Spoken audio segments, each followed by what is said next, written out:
Bonjour, bonjour. Good morning, welcome to this morning session of the Rencontre économique.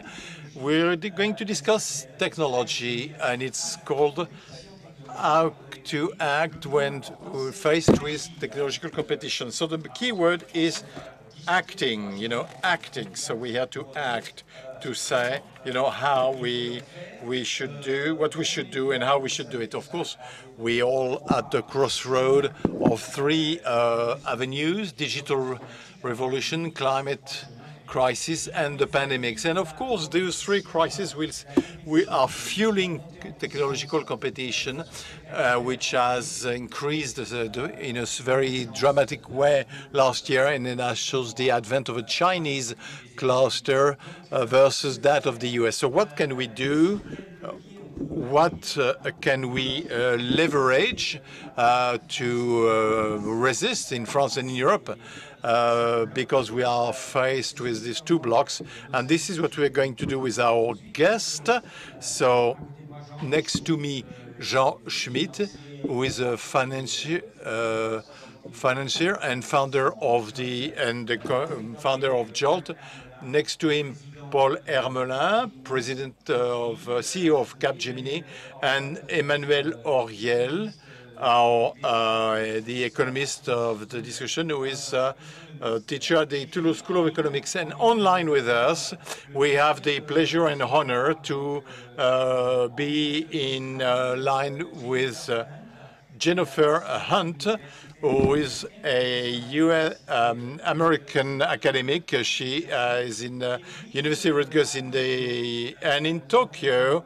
It is a great pleasure to be in line with Yuko Arayama-san, who is the executive director in a Japanese research center, the Recurrent Research Center, and Mrs. Rayama has a great experience in international relations in the field of technology. So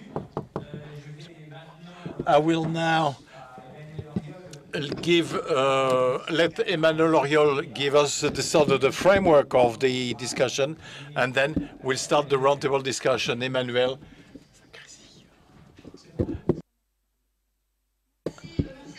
Thank you for being here so early in the morning. So the topic, technology, and especially, of course, the scene from Europe and France.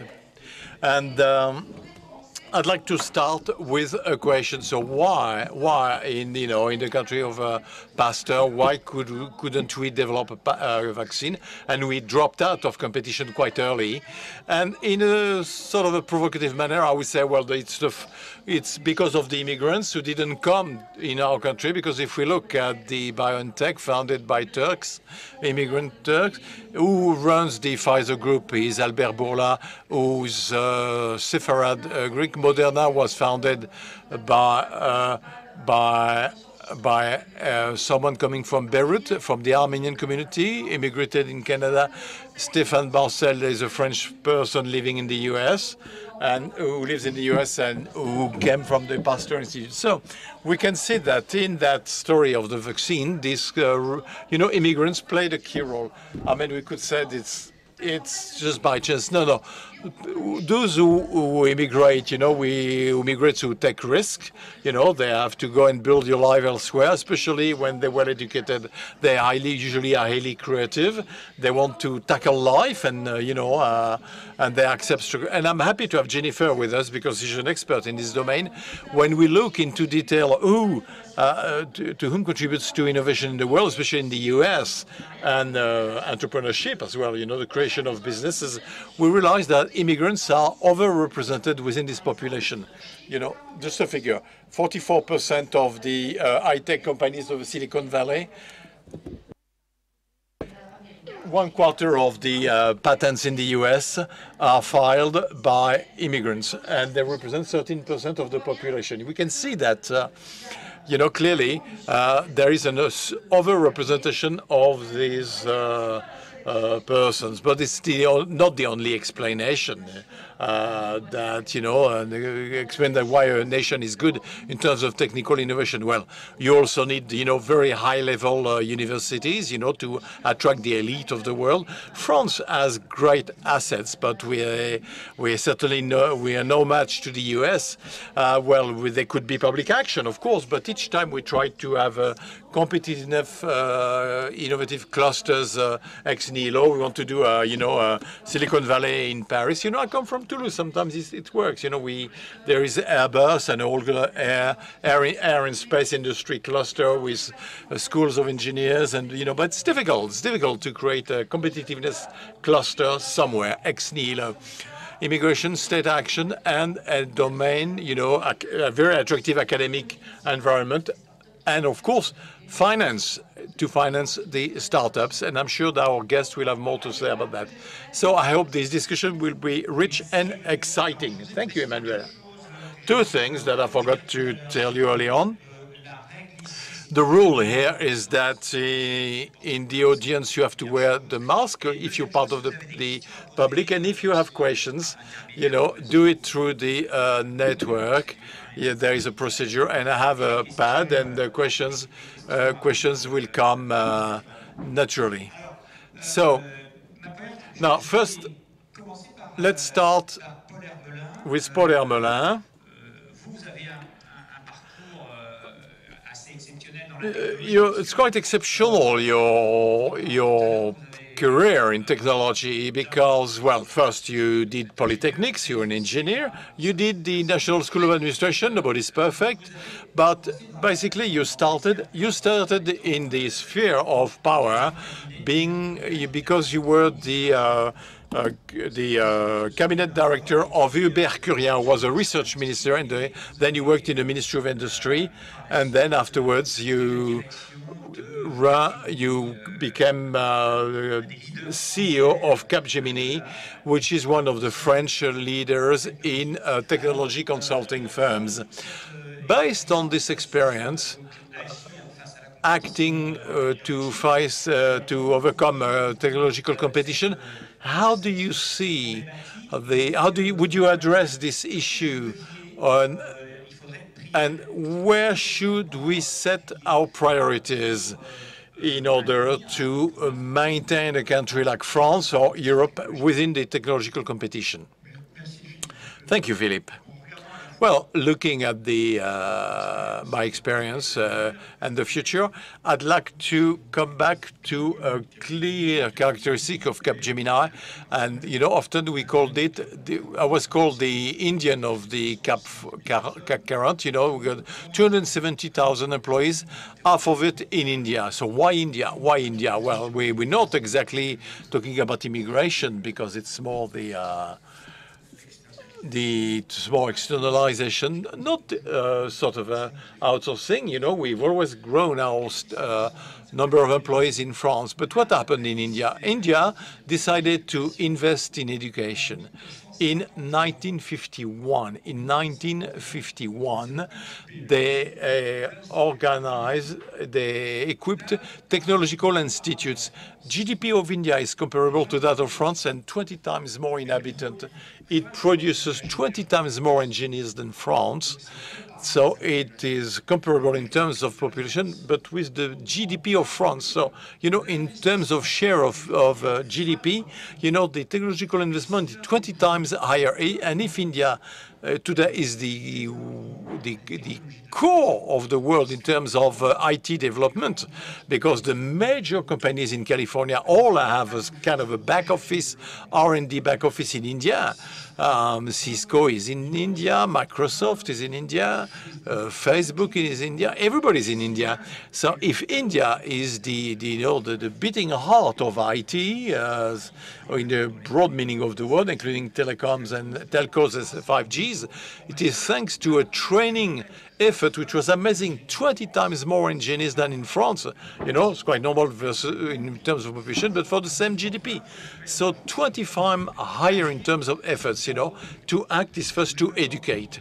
Then I'd like to come to a second subject, which is regulation.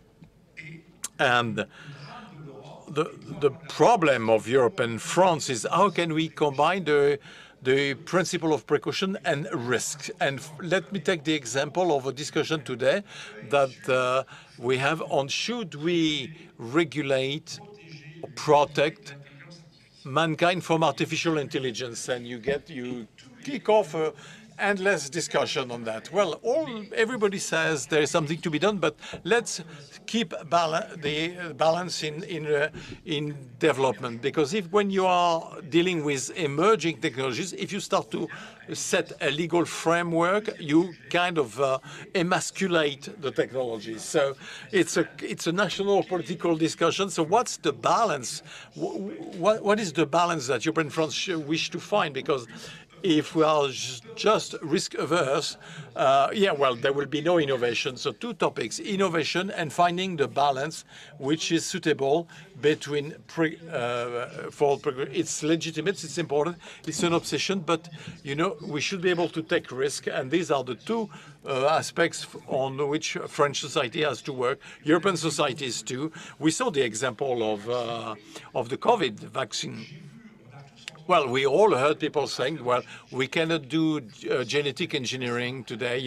Today are the ARN messenger vaccines which are performing best. So again, risk comes with innovation. So those are the two elements: education, good risk-innovation balance. Thank you, Paul. I will now turn to Jennifer Hunt. So you're a well-known academic when it comes to, labor and innovation.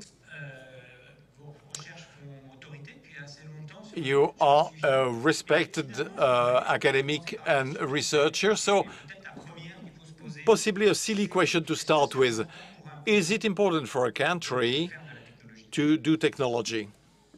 Merci beaucoup. Since we were talking about immigrants, well, let me say that it is simplified to say that I'm American because I immigrated several times, and I'm talking from Australia, which is my native country. To answer your question, indeed, technological progress is a key component of economic growth. Since the 1960s, 60% of the French GDP came from technological progress. But before going into the core of the topic, I'd like to warn you against the idea that the technological progress in foreign countries is damaging France or Europe. In fact, it's quite the opposite. French consumers take advantage of cheaper or better products which are imported, and French companies may adopt or adapt the foreign technologies. But technological progress at the national level, domestic level, is usually the best suited to the country, to the labor, the local labor. And of course, national technological progress remains key. And France could do better. Just to give you an indication, France only has half of patents per head versus Germany, compared to Germany. So the benefits of innovation expand beyond the innovator himself or herself. So subsidies are justified for research R&D, basic R&D, which would not be profitable anyway.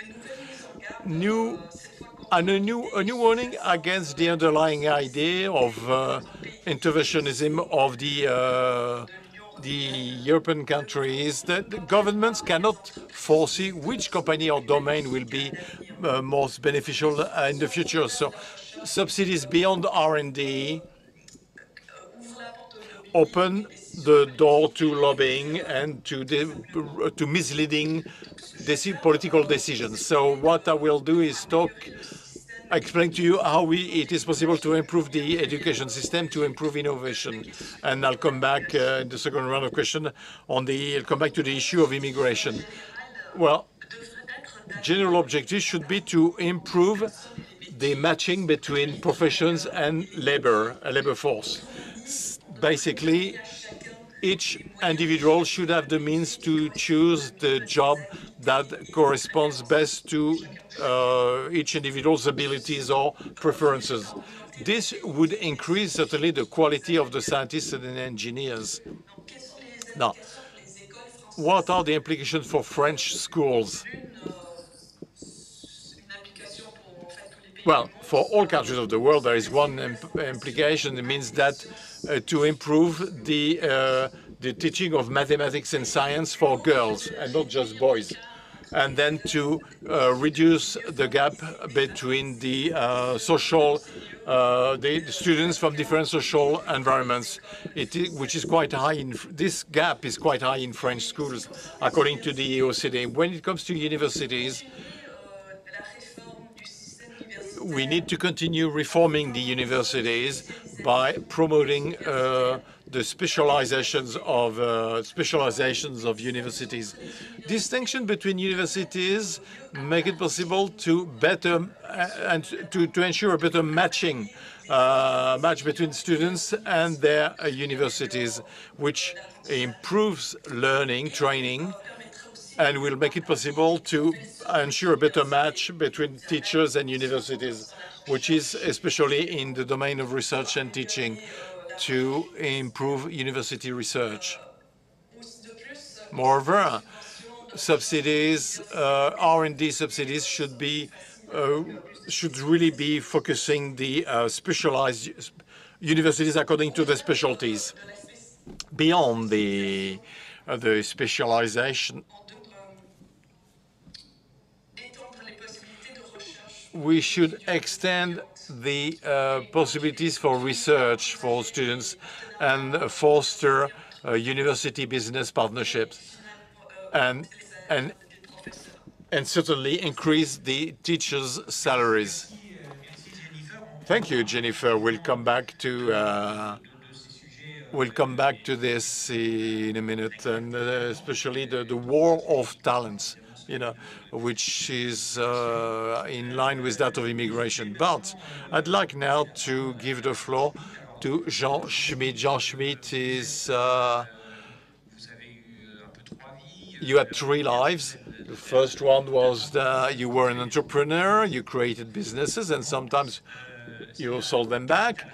You also do a venture capital or risk capital in Sofinova. For 10 years, you invested at Sofinova, and then you started your own fund, investment fund or venture capital fund called Jolt Capital, and now you work. You're looking for the gems, where to invest now, or the little, the good startups or companies. So we often take the example of Silicon Valley, and the success for innovation is to have the entrepreneur, the scientist, and the financier. Is this something that it can be reproduced elsewhere? And how can we do that, especially in the case of France? It's not easy to recreate Silicon Valley. We mentioned that Silicon Valley comes from a very strange place. It comes from scientifics, Choclet, whom everybody hated. He moved away from New York because nobody wanted him. And following his Nobel Prize on transistor, decided to go as far as possible from New York. So he went to California. He started Choclet Semiconductors. He was so unpleasant that everybody left and created different companies, Intel, and created Silicon Valley in a place where it's hot, there is no water, and there is earthquake. So, you can't recreate things like that by saying, I'm going to create a cluster in a given place. It has to be sort of organic. But, in Europe, we can create exceptional companies. In the last few years, you all have your pockets. We all know companies. The sensor of digital print, we sold it to Apple. It was an European company. The contactless payment you use every day. It's a company in Aix-en-Provence which created that. Patents are, now, happily infringed violated by Apple. Interesting companies will identify you when you use your iPhone. It's a Finnish company which developed the little optical modules which do that. So, you know, those companies were sold 100 millions or billions. So we took advantage thereof. But, you know, those companies are not acknowledged as being great European success. It's too complicated. So at Jolt, we are not venture capitalists. We're not. You know, in private equity, the venture is the V word. You know, it's a nasty, you know, unpleasant word that scares everybody. You know, they are quite significant roller coasters. So we're more private equities. We invest in more mature companies, companies which do more than 20 million turnover. We'll invest quite significantly to turn them into European or global leaders.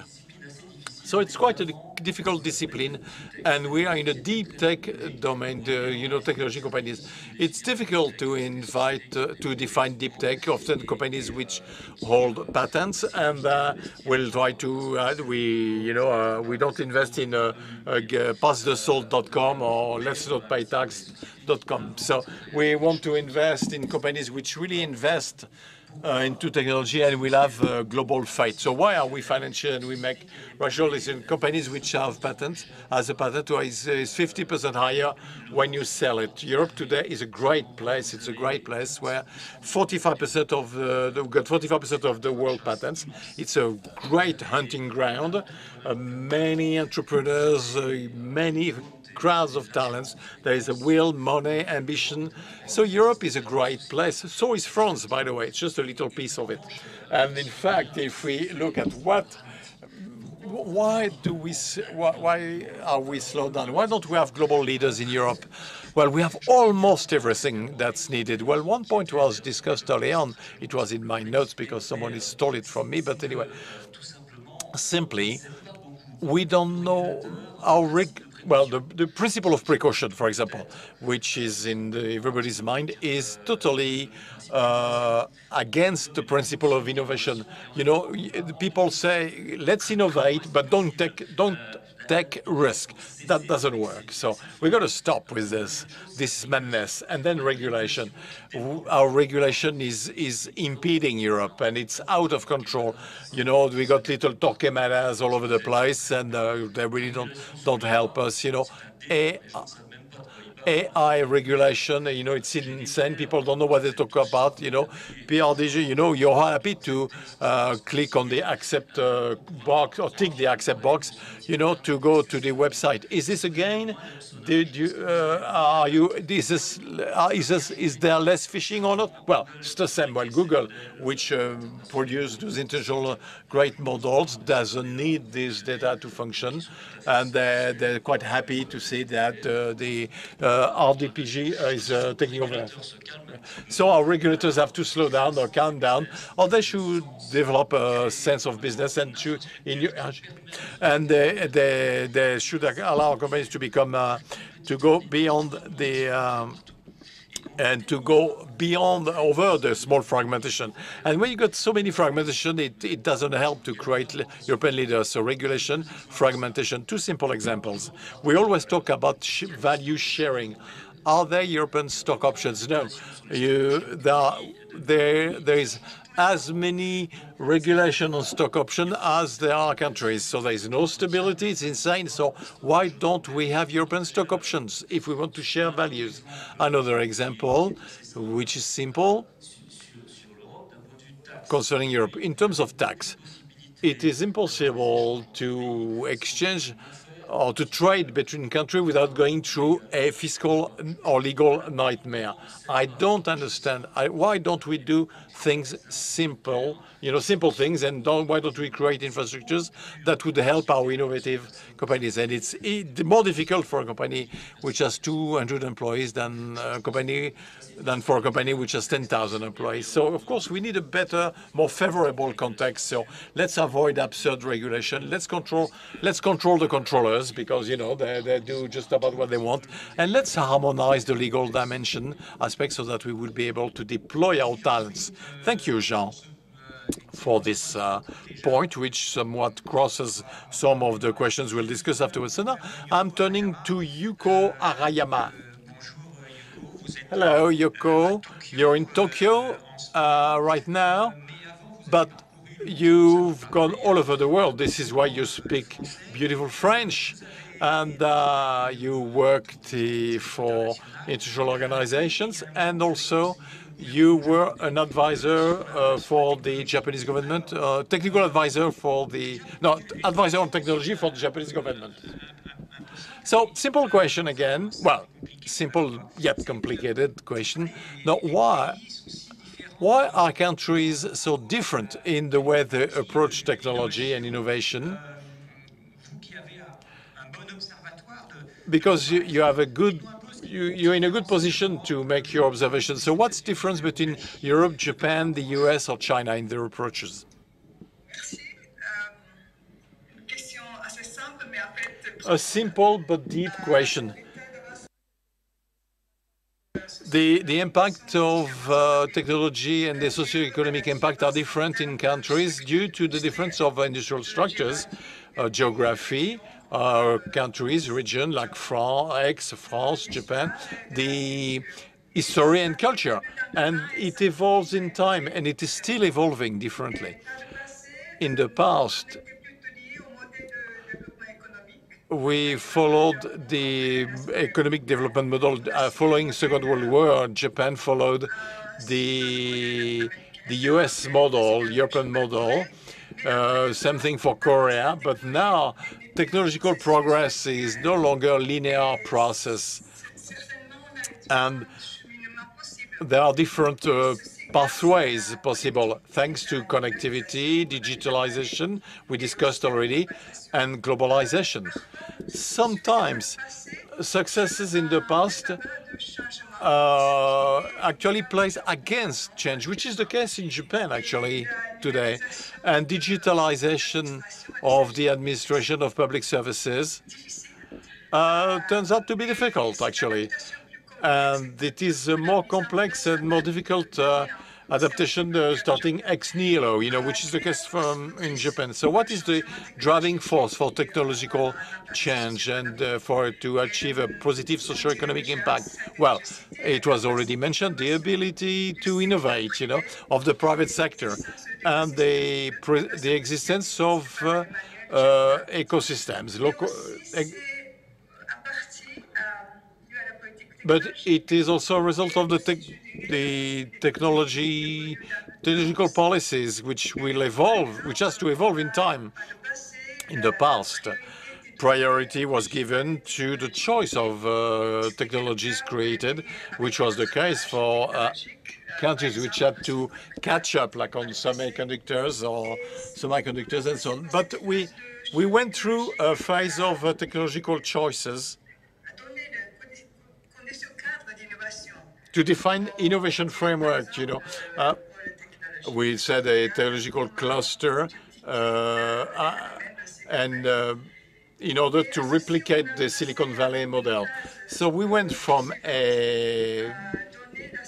to a new, different phase to reach the societal models or scope, and for example, such as sustainable development. And now we're in the trend of technologies which will address the future challenges. It's a global description, and then we could ask the question: what will make Europe different from Japan, from the US, in their approaches? Well, I would say, what we observe is some kind of a convergence in the approach. We'd say a dysmorphism by copying the others in terms of technology and innovation. We can see here and there the ARPA model in the US, which copy Europe and Japan, the joint European disruptive initiative, for example. And there is some kind of a concern about the digital sovereignty and technological sovereignty in progress, but also I would mention the global phenomenon of scientific community which turns to open science. And we can see the value of this trend, which has to deal well, which clashes with our the experience we've had, or this COVID crisis, or which includes that the sharing of data. So trends we observe are more going towards convergence.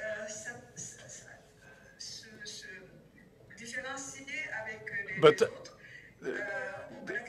when it comes to differentiating from one another, well, we still, well, cooperation, competition are side by side, and this is the way I look at the situation. Now, this is my first view. Thank you, Yuko. We're going to delve more deeply into this now and look at the role of the state. You talked a little bit about this indirectly, about regulation. The state is not only in charge of regulation, and we realize that there are several models. There's a very liberal model where the state does as little as possible and leaves as much freedom as possible. The opposite model is the interventionist state that decides of everything, that decides on innovation, and an intermediate model. So what's the right place of the state? So I'll start with a few comments in a very French point of view. The French state has played a role with a lot of success on the equipment, hardware. We'll think about Airbus, partially financed with public funding, the TGV, the SNCF, Ariane. There are lots of examples, but today a lot of technology is consumer-centric in its development. And the state does not equate with the customer at all. The user, we know a user, but the customer, it's hard to understand in the public sphere. It's almost a bad word. I remember participating in an adventure that was an incredible failure, the Dédemac Paquet.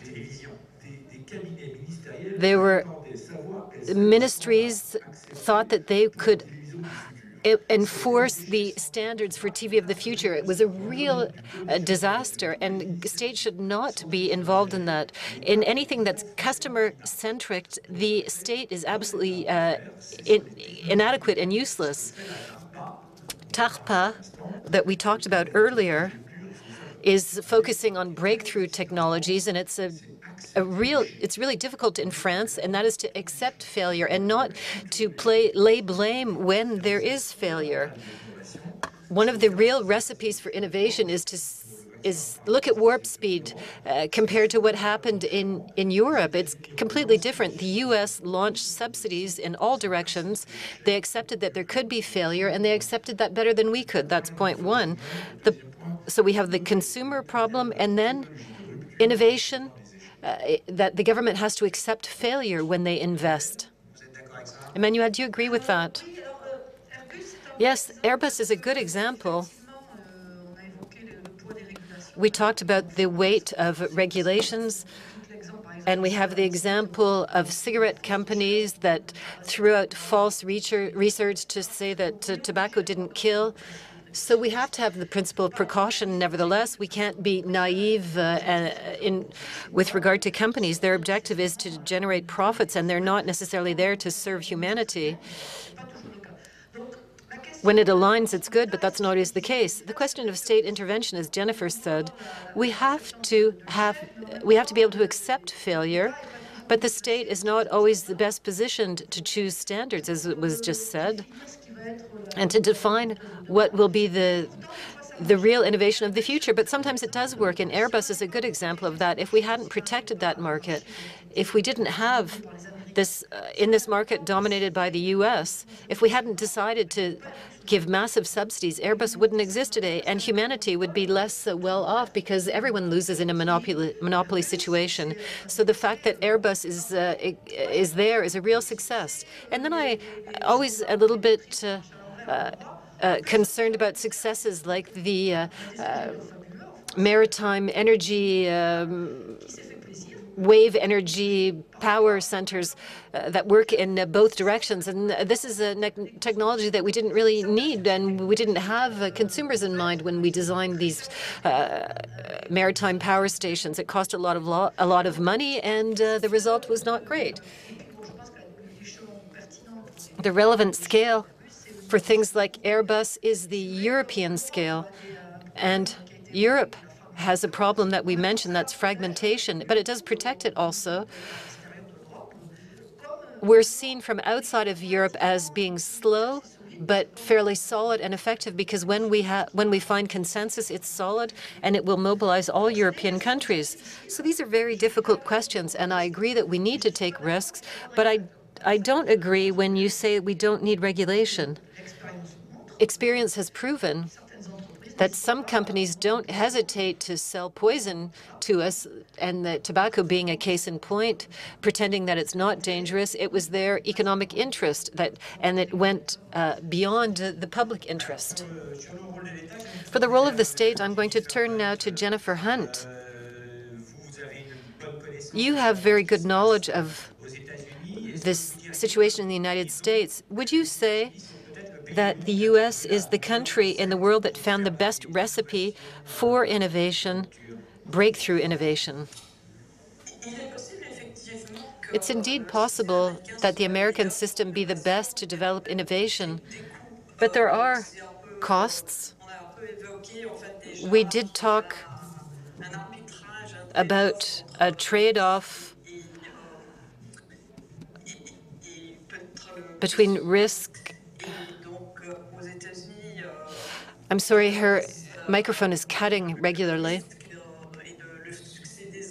So the risk and success are not always aligned. If we look at labor regulations, for instance, it's not very simple for innovation. I think that the U.S. do have a good model. Jean Schmy, you're an expert in finance. You have a liberal approach. Where do we put the cursor for the state? Is they just define standards and enforce them?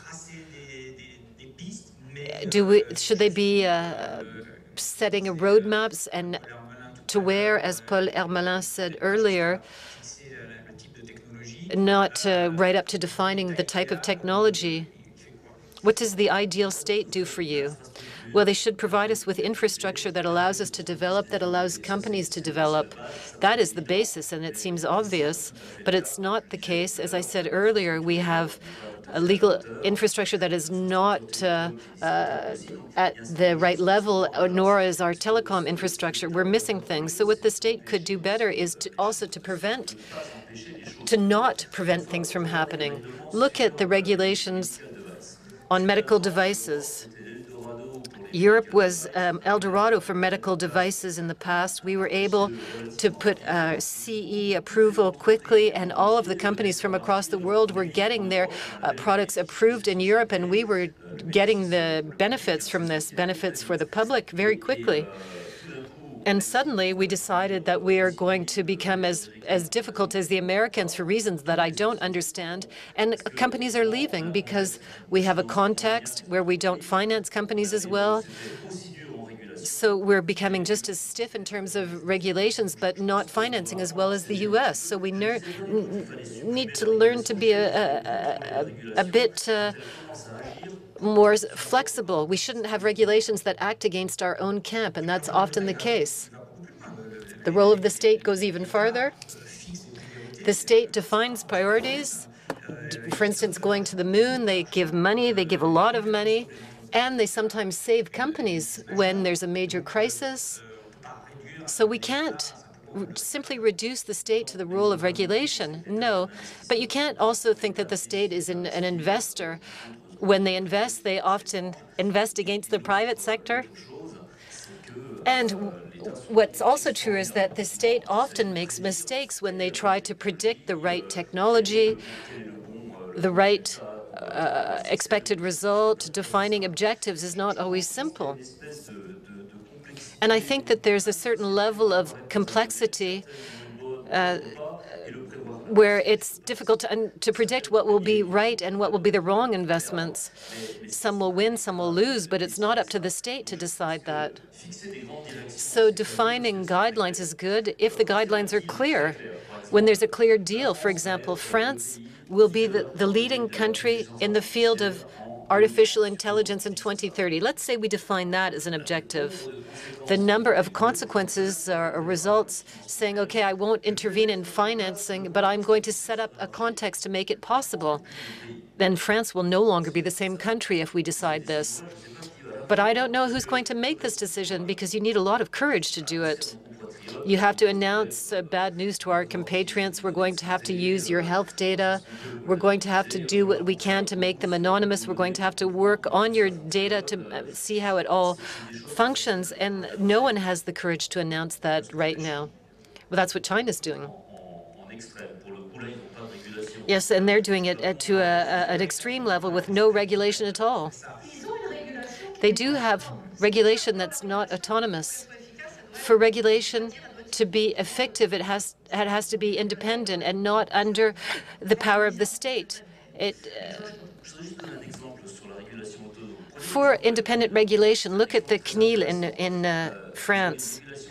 You have regulations that set up. The CNIL can give a press release saying that a company is not compliant with their regulations. That company, in the minute, is put on to the side of the road, and they die. And there are a lot of small companies that die in France because of the CNIL. Have you seen the CNIL criticize Amazon, Huawei, Google? Never. So what is this regulator that's killing off local companies and that is fostering the growth of invading companies? Well, the CNIL isn't here to answer, but we will send them that question. I'd like to come back to regulation to say that let's not make a mistake. The U.S. is a falsely liberal country, and there are huge amounts of money from the Pentagon and elsewhere. And I think that we need to analyze the Warp Speed project on COVID. They put $17 billion on the table where the EU put 4 billion euros, 4 times more for a comparable economic mass. But they worked clearly with many companies, and they would never criticize a company for failing. We've been criticizing Sanofi because they tried a vaccine that didn't work, and Sanofi should be ashamed, and it's a French drama. Today, I've spoken to the heads of Sanofi. Why are they doing research in Boston and on the East Coast of the United States? Is because American universities are more focused on genetic engineering than French universities. Universities are managed by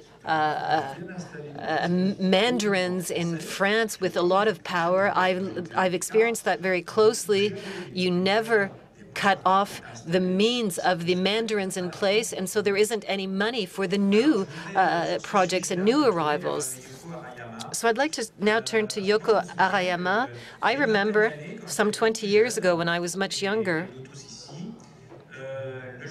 Japan seemed to be investing as a priority in biotechnologies, and today we observe that it's rather like France. There hasn't been a vaccine, a last-generation vaccine coming from Japan or from France, despite this priority. And yet we know that Japan has a Ministry of the Economy and Technology that's very powerful, that sets guidelines, that's in constant connection with companies. And why didn't this work, Yuko Arayama? 20 years ago, what was seen from outside of Japan is that we had the Ministry of the Economy, Trade and Industry that was actively directing the path to take for technological changes, including biotechnologies. Seen from inside the country, it was perceived as a good action to work with private companies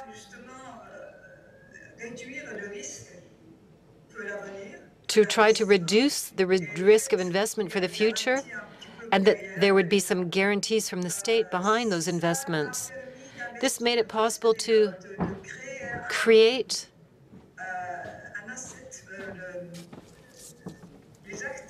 assets and knowledge for companies.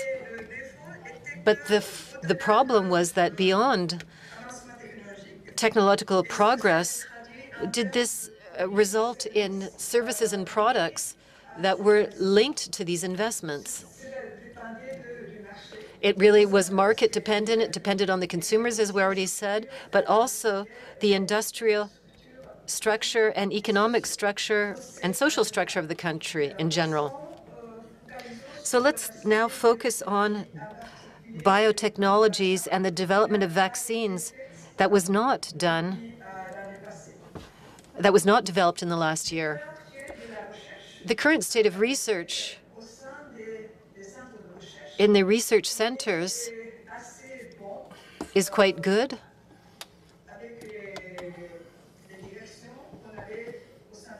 With the decisions and the directions taken in the research centers, but what was not, this did not result in the development of a vaccine in a short development time.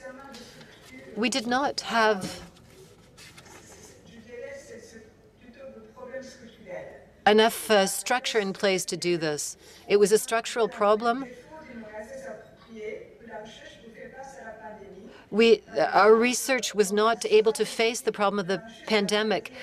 We didn't invest enough in fighting against contagious diseases. We focused on cancer research. So the direction that we had taken was not the right one to fight this pandemic. There was a disconnection between basic research and clinical testing and hospitals. So in a time of emergency, we didn't have the capacity to turn our knowledge into actual production of a vaccine. And the clinical trials and the samples were hard to manage. The administrative red tape stopped the proper investment. The structure was not in place to develop the vaccines properly. And the lesson we drew from this is that we didn't have the appropriate structure in place to fight against a pandemic. So we're going to work together, and we're going to look at the way we invest as a priority in our country. Thank you, Yuko. And now let's talk a little bit about immigration, which came up earlier. Let's talk about talents. This can be linked to immigration and the problem of education that you mentioned earlier. Paul Hermelin, could you talk about Capgemini? It's a technology company that recruits specific talent in very precise fields. Is it very difficult to recruit these people in France? What is the context in France and in Europe? In general, today, we find the talent that we need. Just to give you an idea of the size of the phenomenon, in 2021, Capgemini is going to recruit 75,000 people with 4 years post-high school degrees. So this is outside of India. This is a huge amount.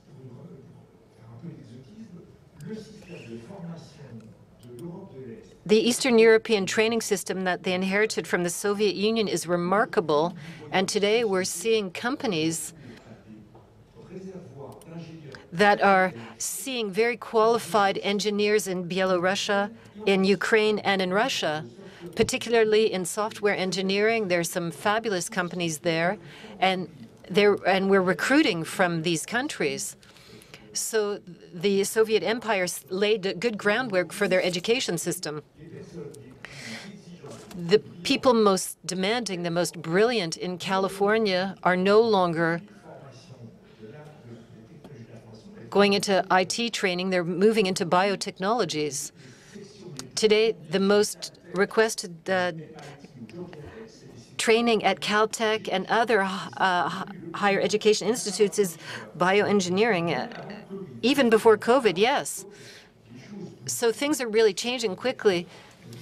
And we need to be in line with this in our research. And the last point I'd like to talk about in terms of education is that education is a lifelong process, and our system isn't planned for that.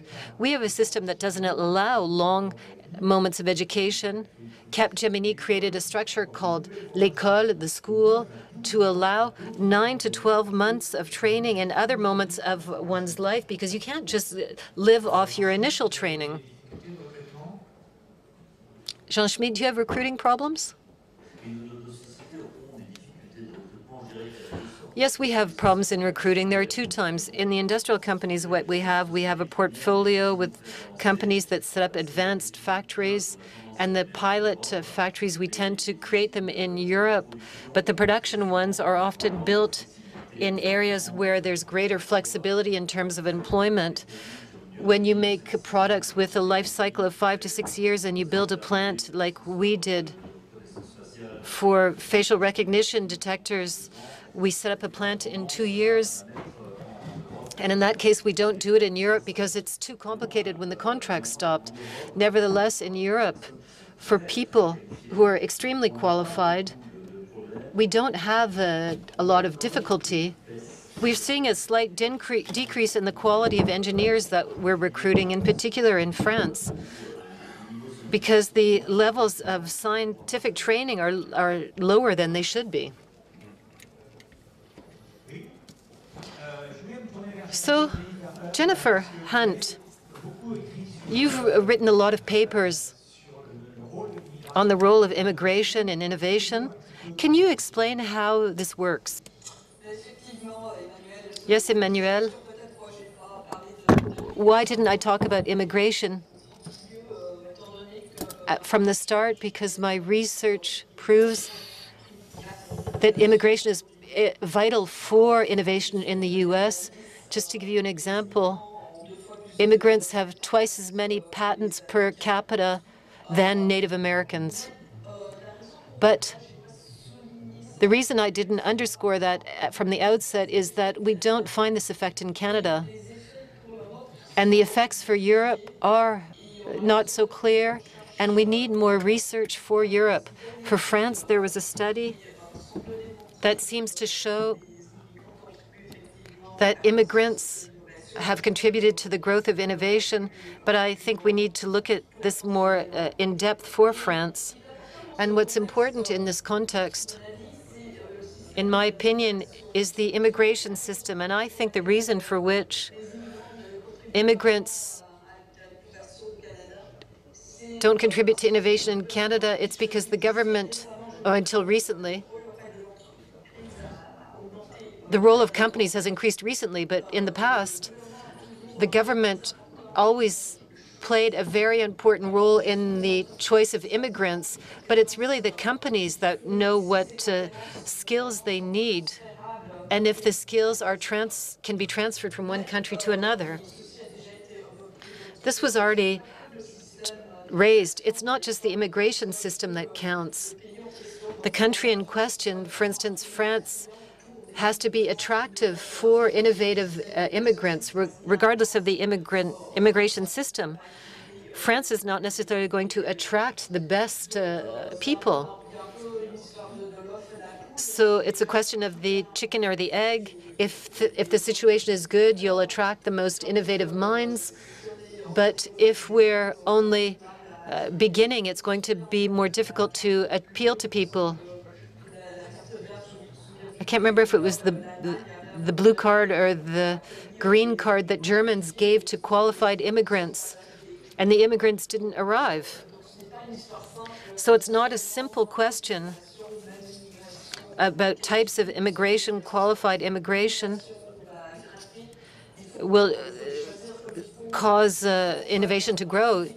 There has to be something already in place to draw those immigrants. This is a message for our politicians. It's not enough to choose our immigrants to have the right ones. It's interesting what you say about Canada. We've got just a few minutes left before we conclude, so let's just go around the table once about geopolitical questions that we haven't talked about so far. Paul Hermelin, you said what's really changed everything now is China. I think that we're moving towards a multipolar world. The Chinese pole, U.S., and whether we will have a European center also. And for cultural reasons, if we're going to play with one or the other, most likely the U.S. And that's the game today. In the world of cloud computing, there are American clouds, Chinese, Alibaba, Huawei. They have functioning clouds. And will we try to create a European cloud? The ball is in our court. It's up to us to decide whether we're going to invest if we want to do this. Emmanuel Auriol, a word about Chinese emergence and competition. I think we were very naive in terms of China. We were attracted by the possibility that we could earn money in their country by setting up companies there. It's not a democracy as opposed to India. There's been a real a hardening of conditions there, where we've taken a huge step backwards with the government in China. We were naive. They're not our friends. They have a very hegemonic attitude, and we're not very paying attention enough to sub-Saharan Africa. They've invested huge amounts there to have access to resources. And so I believe that China is a real threat, and Europe and the U.S.